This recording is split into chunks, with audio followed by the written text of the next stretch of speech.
사도 바울은 드디어 로마에 도착을 하였습니다. 가이사라에서 알렉산드리아 배를 타고 로마까지 항해하는 거리는 무려 3,200km였습니다. 아주 먼 거리입니다. 그리고 로마로는 가정은 결코 순탄하지 않았습니다. 맞바람으로 인하여서 간신히 앞으로 나아갔고 또 우회하면서 돌아가야 했었습니다. 거기에다가 유라굴라 광풍을 만나서 14일 동안 해도 보이지 않고 별도 보이지 않는 아주 힘든 항해를 해야 했었습니다. 그리고 배가 파성하여서 선원들은 겨우겨우 목숨을 건지고 육지에 도착하고 살아남을 수가 있었습니다. 그러나 사도 바울은 무사히 모두가 다 로마에 도착하게 됩니다. 멜리네 섬을 떠나서 보디올 항구까지 도착을 하였고 이 보디올 항구에서 220km 걸어서 로마까지 도착을 하였습니다. 사도 바울은 사도행전 19장 에베소 부흥이 일어난 후부터 로마에 가기를 원하였습니다. 예루살렘에 도착한 후에 내가 로마도 보아야 하리라 하는 것이 사도 바울의 소망이었습니다. 그리고 로마에 도착합니다. 사도 바울이 로마에 가기를 원하는 것은 단지 로마에 있는 황제의 궁전과 또 수많은 신전들과 원형 경기장에서 열리는 검투사들과 전차들의 경기를 보기 위한 것이 아니었습니다. 사도 바울은 로마에 도착하여서 로마 교회에 복음을 증거하기를 원하였습니다. 그래서 로마 교회들이 믿음 가운데 든든하게 서고 그들의 신앙이 견고하게 되기를 원하였습니다. 또한 로마 교인들과 피차 주 안에서 서로 위로하기를 원하였습니다. 사도 바울은 로마에서 유대인이나 헬라인이나 모든 사람들에게 복음을 증거하여서 그들이 복음을 듣고 구원받기를 원하였던 것입니다. 사도 바울이 이런 소망을 가지고 가는 과정에서 결코 로마까지 가는 것들이 순탄하지 않았습니다. 예루살렘에 올라왔을 때에 유대인들의 폭동이 일어났습니다. 이로 인하여서 사도 바울은 죽을 정도로 맞게 되었습니다.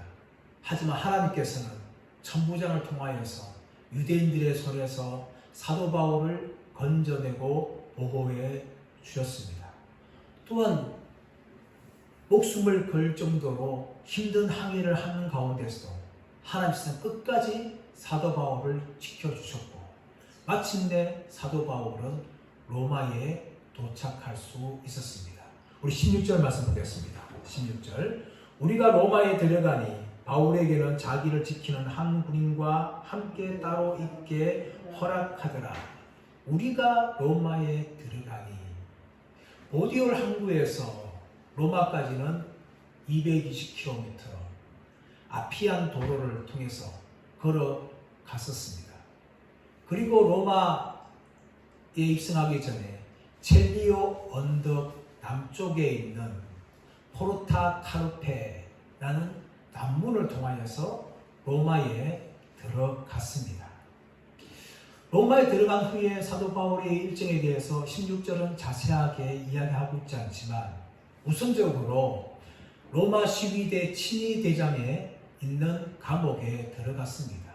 그리고 며칠 있다가 사도 바울은 따로 감옥 밖에 한 집에서 기거할 수 있는 은혜를 잊게 됩니다. 16절 말씀 보시면 바울에게는 자기를 지키는 한 군인과 함께 따로 있게 허락하더라.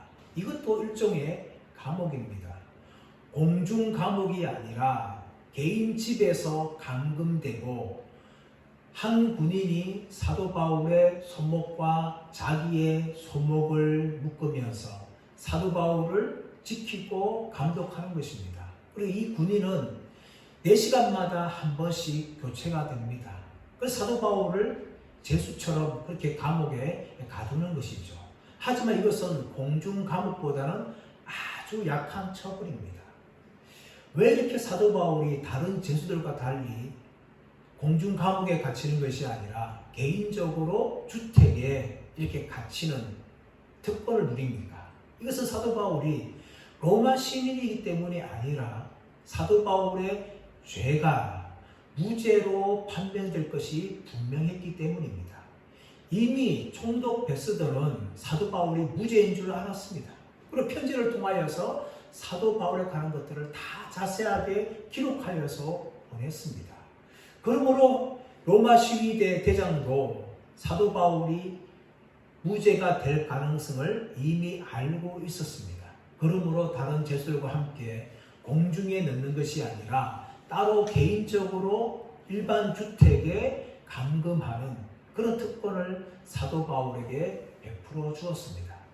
그러나 사도 바울은 이런 자유의 몸을 느끼면서도 그는 혼자 특권을 누리지 않았습니다. 이것마저도 사도 바울은 복음을 전하는 기회를 삼고 있습니다. 우리 17절 말씀 보겠습니다. 17절 시작. 사울 후에 바울이 유대인 중 높은 사람들을 청하여 그들이 모인 후에 여러분 형제들아 내가 이스라엘이나 우리 조상의 관습을 배척한 일이 없는데 예루살렘에서 로마인의 손에 제수로 내준 바 되었으니 사울 후에 개인적으로 주택에 감금된 지 3일 후에 사도 바울은 유대인 중 높은 사람들을 청하였다라고 이야기합니다. 유대인 중 높은 사람들은 아마 회당에 있는 지도자급에 해당하는 사람들일 겁니다. 로마에도 유대인 공동체가 있었기 때문에 회당들이 있었어요. 그 회당을 대표하는 사람들이 바로 이 유대인 높은 사람들이었습니다. 그들을 부르면서 사도 바울은 복음을 전가하는데 무엇보다 먼저 17절에서 20절까지는 자신이 왜 이렇게 로마까지 오게 되었는지에 대해서 이야기하는 거죠. 자, 17절 하반절 말씀 가보시면 여러분 형제들아 내가 이스라엘 백성이나 우리 조상의 관습을 배척한 일이 없는데 예루살렘에서 로마인의 손에 제수로 내준 바 되었다. 이 말이 무슨 말입니까? 사도 바울은 결코 유대인들을 비방하거나 율법을 비난한 적이 없었습니다. 하지만 예루살렘에 있는 폭동 때문에 사도 바울이 오게 되었는데 이 폭동으로 인하여서 사도 바울은 로마인의 손에 넘긴 바 되었다라고 이야기합니다. 이 과정에서 무엇이 빠졌습니까? 유대인들이 폭동을 일으켜서 사도 바울을 죽일 만큼 때렸다는 부분이 사라졌습니다. 그리고 로마의 손 넘긴 바 된 것이 아니라 사실은 로마 군대가 사도 바울을 구해준 거예요.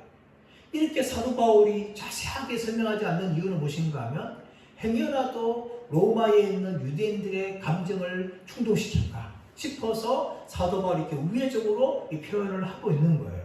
자, 18절 말씀 가보시면 로마인이 나를 신문하여 죽일 제목이 없었으므로 석방하려 하였으나 사도 바울은 총독 베스더에게 신문을 받았고 재판을 받았습니다. 그 결과 뭡니까? 무죄하다는 것을 인정받았어요. 그래서 총독 베스더가 또 이제 풀어주려고 하는 거죠. 자, 그런데 19절 말씀 보시면 유대인들이 반도하기로 내가 마지못하여 가이사에게 상소하니요 내 민족을 고발하라는 것이 아니니라 라고 이야기합니다.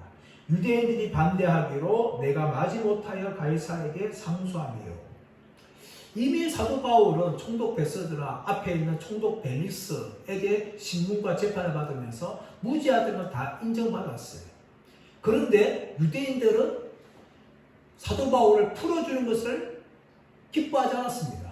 총독 벨릭스는 그 다음 총독인 베스더가 오기까지 무려 2년이나 감옥에 가두었어요. 그리고 총독 베스더도 유대인들이 청하여서 예루살렘에 올라와서 재판받기를 원하느냐라고 말할 정도로 유대인들의 눈치를 보았어요. 아그리파 왕을 통해서 신문할 때에 총독 베스더도 사도 바울이 무죄하다는 걸 다 알고 있었어요. 하지만 유대인들의 눈을 의식하지 않을 수 없었기 때문에 힘든 가운데 있었어요. 이때 사도 바울은 잘못하면 자신이 유대인들 손에서 죽을 수 있겠구나 라는 생각을 하게 되었고 로마 황제에게 내가 상소합니다 라고 사도 바울이 말을 합니다. 그래서 사도 바울이 로마까지 오게 된 거예요. 그런데 이것도 상소하는 것도 자신의 민족을 고발하기 위해서 한 것이 아니라 자신이 살기 위해서 어쩔 수 없이 한 것이다 라고 사도 바울이 말을 합니다. 그리고 20말씀 보시면 사도 바울이 무엇을 증거하는지 이야기하고 있는데, 자 20절 말씀 보겠습니다. 시작. 이러므로 너희를 보고 함께 이야기하려고 청하였으니 이스라엘의 소망으로 말미암아 내가 이 세사슬에 매인 바 되었노라. 사도 바울이 왜 유대인들에게 이렇게 모진 고난을 당했습니까? 그것은 무엇인가 하면 이스라엘의 소망 되신 예수 그리스도에 대해서 사도 바울이 증거했기 때문입니다. 하나님이 이 땅에 보내셨고 십자가에 죽으셨고 3일 만에 부활하신 예수 그리스도가 유대인들의 메시아다라는 것을 사도 바울이 증거하였습니다. 그러나 이 사도 바울의 메시지에 반대했던 유대인들이 폭동을 일으키면서 사도 바울을 죽이려고 몇 번이나 시도하였던 것이었습니다. 그래서 사도 바울은 로마까지 오게 되었고, 내가 로마에 왔는데 너희들에게도 이스라엘 소망이신 예수 그리스도를 증거하기를 원한다 라고 사도 바울이 지금 말을 하고 있는 거예요. 자, 그러자 로마에 있는 유대인들 어떻게 반응합니까? 21절 시작. 그들이 이르되 우리가 유대에서 내게 대한 편지도 받은 일이 없고 또 형제 중 누가 와서 내게 대하여 좋지 못한 것을 전하든지 이야기한 일도 없느니라. 자, 21절은 무엇입니까? 로마에 있는 유대인들은 이 바울에 관한 사건들을 전혀 들은 적이 없다는 거예요. 너희에 대해서 말한 것도 들은 적이 없다. 왜냐하면 사도 바울은 이 로마 군대와 함께 빨리 왔기 때문에 뒤에 편지를 보내온 소식들을 로마에 있는 유대인들은 전혀 들은 적이 없다는 거예요. 그래서 사도 바울에 통해서 예루살렘 사건이라든지 또 사도 바울에 관한 이야기라든지 이런 모든 것들에서 우리가 결코 들은 적이 없다. 그렇게 말을 하는 거죠. 그래서 22절에서 우리가 너희에 대해 좀 더 알기 원한다 말합니다. 22절 시작. 이에 우리가 너희의 사상이 어떠한가 듣고자 하니 이 파에 대하여는 어디서든지 반대를 받는 줄 알기 때문이라 하더라. 사도 바울의 사상, 사도 바울이 전하고 있는 이스라엘의 소망 되신 예수님을 전하는 그 사상에 대해서 우리가 좀 더 알기 원한다. 하지만 네가 속한 파, 이 기독교, 그리스도인들에 대해서는 어디를 가든지 반대가 일어나는 줄 우리가 알고 있다 라고 이야기합니다. 왜냐하면 그리스도인들은 십자가에 죽으시고 부활하신 예수 그리스도를 전하니까 이것은 유대인들에게 거리끼는 것이요 헬라인들에게는 어리석은 것이기 때문에 어디를 가든지 그리스도인들은 반대를 받고 있다라는 것을 이야기하고 있습니다. 사랑하는 여러분, 기독교의 복음은 어디를 가든지 결코 환영받지 않습니다. 그리스도인들은 어디를 가든지 결코 환영받지 않아요. 우리가 예수님을 제대로 믿다 보면 우리는 어디를 가든지 반대를 받게 되어 있습니다. 우리나라의 역사를 보십시오. 이 우상 숭배의 땅에 복음이 증거될 때 선교사님들은 얼마나 핍박과 박해를 받은지 모릅니다. 또 우리나라에서 교회가 세워질 때 얼마나 동네 사람들로부터 박해와 핍박을 받은지 모릅니다. 한 사람이 예수를 믿을 때에 주위에 있는 가족들과 친척들과 친구들에게 얼마나 많은 반대를 받는 줄 모릅니다. 세계 역사를 보십시오. 사도들 통해서 복음이 증거될 때부터 지금까지 핍박과 박해가 없는 곳은 아무 데도 없습니다. 지금도 복음이 증거되는 곳에는 구원과 함께 핍박과 반대를 받게 되어 있는 것입니다. 이것이 바로 기독교의 복음입니다. 지금 유대인들은 네가 속한 파는 어디로 가든지 반대를 받고 있다라는 것은 진리입니다. 예수님 오실 때까지 그리스도의 복음이 증거되는 곳에는 이런 핍박과 반대가 있는 것입니다. 그럼에도 불구하고 기독교의 복음은 지금도 땅끝까지 증거되고 있고 수많은 사람들이 구원받는 역사가 일어나고 있다는 것을 우리는 믿고 반드시 예수님의 정인 사역을 끝까지 감당하는 저와 여러분 모두가 되시기를 축복합니다.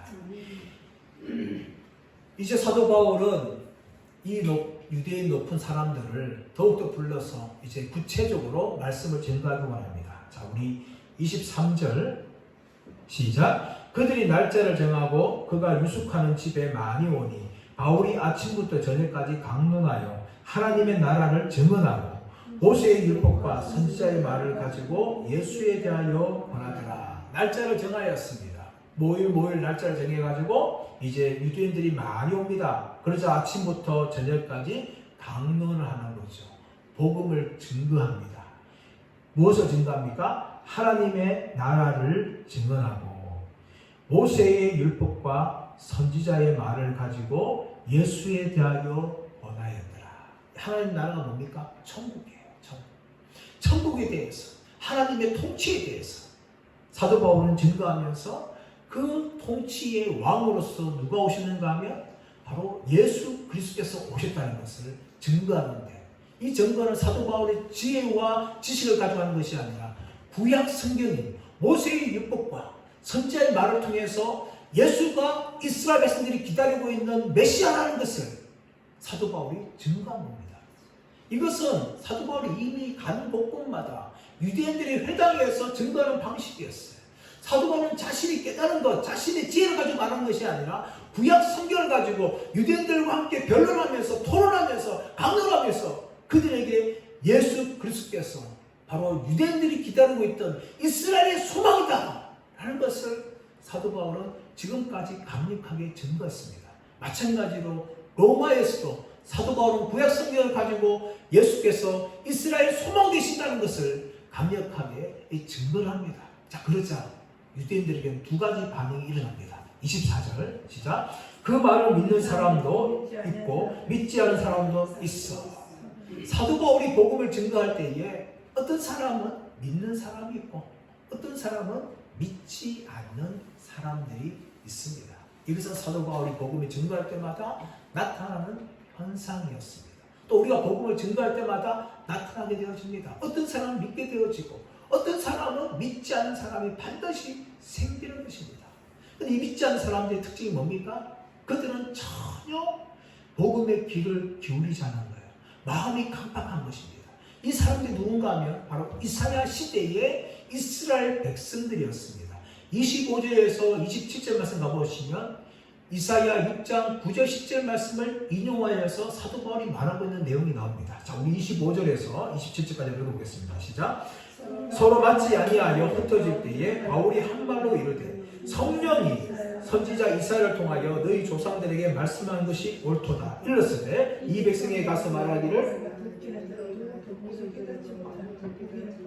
알지 못하는도다. 이 백성들의 마음이 우둔하여 져서 그 귀로는 둔하게 듣고 그 눈은 감았으니 이는 눈으로 보고 귀로 듣고 마음으로 깨달아 돌아오면 내가 고쳐줄까 함이라 하였으니. 하나님께서는 이사야 6장에서 이사야를 선지자로 부르십니다. 그리고 그에게 사명을 주시면서 이스라엘 백성들에게 메시지를 증거하라고 말씀합니다. 이사야 6장 9절 10절 말씀 보시면 이렇게 되어 있습니다. 너희는 듣기는 들어도 깨닫지 못할 것이요 보기는 보아도 알지 못하리라 하여 이 백성의 마음을 둔하게 하며 그들의 귀가 막히고 그들의 눈이 감기게 하라 라고 말씀합니다. 이사야를 보내는데 이사야 말씀을 전하면 어떻게 합니까? 그들이 구원받아야 되잖아요. 하나님께서 오히려 이사야 말씀을 전하면 전할수록 그들의 눈이 어두워지고 귀가 감긴다는 거예요. 그래서 복음을 배척한다는 겁니다. 왜 하나님 이렇게 하십니까? 그것은 바로 이미 이스라엘 백성들이 하나님의 말씀을 듣고 회개하기를 거부했기 때문입니다. 하나님은 이스라엘 역사에서 우상 숭배의 죄들, 불순종의 죄에 대해서 수많은 선지자를 통하여서 경고하였어요. 그러나 이스라엘 백성들은 북이스라엘이나 남유다 백성이나 하나님의 말씀을 듣지 않았어요.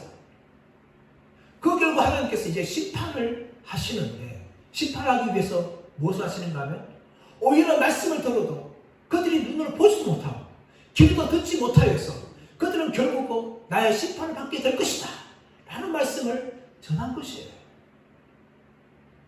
이것을 가지고 사도 바울은 유대인들에게 적용하면서 내가 바로 너희들에게 복음을 증거했지만 너희들은 끊임없이 듣지 않았고 그러므로 내가 이방인들에 가서 복음을 증거하겠다 라는 말씀으로 사도 바울이 적용하는 거죠. 자, 28절 말씀 시작. 그런즉 하나님의 이 구원이 이방인에게 보내준 줄 알라. 그들은 그것을 들으리라 하더라. 아멘.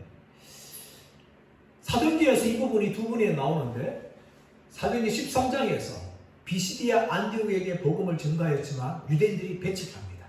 그러자 사도 바울이 그들을 향하여서 이렇게 말합니다. 너희가 그것을 버리고 영생을 얻기에 합당하지 않은 자로 자처하기로 우리가 이방인에게로 향하노라. 고린도에서도 마찬가지입니다. 사도행전 18장에서 사도 바울이 복음을 전가할 때 고린도에 있는 유대인들이 복음을 듣지 않아요. 그래서 어떻게 합니까? 너희 피가 너희 머리로 돌아갈 것이요 나는 깨끗하니라. 이후에는 이방인에게로 가리라. 유대인들이 복음을 배척했기 때문에 이방인들에게 구원의 문이 열리게 되었어요. 그래서 이방인들 복음이 전거되었고 그들도 하나님의 백성으로 들어오게 된 겁니다. 지금까지는 유대인들 스스로만 우리 하나님의 택한 백성이다, 하나님의 백성이다 라고 착각했습니다. 하지만 하나님의 이 구원의 계획은 유대인뿐만 아니라 이방인들을 향하게 되어지는데 그것이 어떻게 이루어졌는가 하면 유대인들의 마음이 강팍하여서 복음을 배척했기 때문에 이방인들을 향하여서 복음의 문이 열리게 되었다는 것입니다. 사도 바울이 복음을 전가할 때마다 사도 바울은 무엇보다 먼저 이방인을 찬양하지 않았습니다. 그 땅에 회당이 있으면 회당에 가서 유대인들의 복음을 전가하였어요. 하지만 유대인들이 복음을 듣기를 거부하고 사도 바울을 배척했기 때문에 사도 바울은 그 지역에 있는 이방인들에 나가서 복음을 전가한 것입니다. 이런 것이 바로 오늘날 저와 여러분들에게 주어진 거예요. 유대인들이 강팍하고 유대인들이 복음을 배척했기 때문에 이방인들의 문이 열리게 되었고 오늘날 저와 여러분도 하나님의 백성이 되어지는 그런 은혜를 저와 여러분들이 누리게 된 것입니다. 이렇게 사도 바울이 복음을 전가하는데 이제 사도 바울은 더욱더 담대하게 거침없이 복음을 전가합니다. 자, 우리 30절 말씀 보겠습니다. 30절 시작. 바울이 온 이태를 자기 집에 머물면서 자기에게 오는 사람을 다 영접하고 사도 바울은 이 로마에서 개인 주택을 새 집으로 얻습니다. 새를 얻어서 그곳에 감금되어지는데 무려 2년이라는 세월을 그곳에서 감금됩니다. 하지만 사도 바울은 결코 쇠사슬에 매인 몸이지만 그가 증거하는 복음은 매이지 않았습니다. 30절 하반절 말씀 보시면 자기에게 오는 사람을 다 영접하고 자기에게 오는 사람을 다 영접했다는 거예요.